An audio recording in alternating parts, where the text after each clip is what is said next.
আজ আমরা যে ইউটিউবকে ঘন্টার পর ঘন্টা ব্যবহার করি, ভিডিও দেখি, শিখি, ভাইরাল হই, এই প্ল্যাটফর্মেরও একটা প্রথম দিন ছিল, একটা প্রথম ভিডিও, একটা প্রথম গল্প। আপনাদেরকে জানাবো আজ সেই ইতিহাস যা ইউটিউবকে বানিয়েছে পৃথিবীর সবথেকে জনপ্রিয় ভিডিও প্ল্যাটফর্ম। আর সেই ইতিহাস শুরু হয়েছিল একটা সাধারণ চিড়িয়াখানা থেকে। বছরটা 2005 সাল। তিনজন তরুণ মিলে একটি ভিডিও শেয়ারিং সাইট বানাতে চেয়েছিলেন। তারা লক্ষ্য করেছিলেন ভিডিও তৈরি করার জন্য কোনো সহজ মাধ্যম নেই। তাদের এই চিন্তাধারায় জন্ম দিল youtube.com। ডোমেইন রেজিস্ট্রেশন হয় 14 ফেব্রুয়ারি 2005 সালে। ভাবত, ভ্যালেন্টাইন্স ডেতে জন্ম হলো ইউটিউবের। এর ঠিক 2 মাস পর 23 এপ্রিল 2005 সাল ইউটিউবের সহ প্রতিষ্ঠাতা জাওয়াদ করিম নামের সে তরুণ নিজে প্রথম ভিডিও আপলোড করলেন ইউটিউবে। ভিডিওর নাম দিলেন মিট অ্যাট টু জু, স্থান সান ডিয়েগো চিড়িয়াখানা। ভিডিওটি মাত্র 18 সেকেন্ডের। সামনে দাঁড়িয়ে রয়েছে বিশাল আকৃতির হাতি। তাহলে প্রশ্ন, এই সাধারণ ভিডিওটা কেন এত বিখ্যাত? কারণ এটা ছিল ইউটিউবের প্রথম কন্টেন্ট।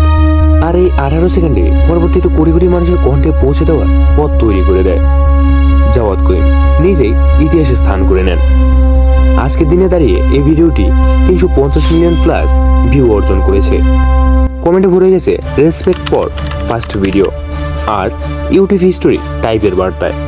এটা যেন ডিজিটাল জগতের এক মোনালিসা। প্রথম ভিডিও থেকে শুরু, তারপর আসে music video, trailer, tutorial, blog, gaming. এখন তো ইউটিউব হয়ে উঠেছে নতুন টেলিভিশন। এখন শুধু দেখাই নয়, ইউটিউব হচ্ছে একটি ক্যারিয়ার। আজকের ক্রিয়েটর লক্ষ লক্ষ টাকা ইনকাম করছেন শুধু ইউটিউবের ভিডিও দিয়েই। আর এই পুরো পথ চলাটা শুরু হয়েছিল সেই চিড়িয়াখানার ভিডিও দিয়ে। এই ভিডিওটি আমাদের একটি বড় শিক্ষা দেয়। শুরুটা ছোট হলো, শেষটা হতে পারে বিশাল।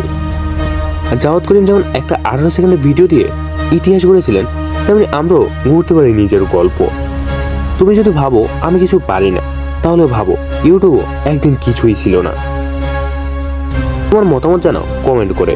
তুমি ইউটিউব প্রথম কবে ব্যবহার করছিলে এবং ইউটিউবে তোমার পছন্দের কন্টেন্ট কি? আর যদি ভিডিওটি ভালো লেগে থাকে লাইক দিও, শেয়ার করো বন্ধুদের সাথে, আর সাবস্ক্রাইব করো সুভাষু চ্যানেলটিকে। কারণ সামনেই আছে এমন আরো অজানা তথ্য, রহস্য আর ইতিহাস। তো সবাইকে ধন্যবাদ।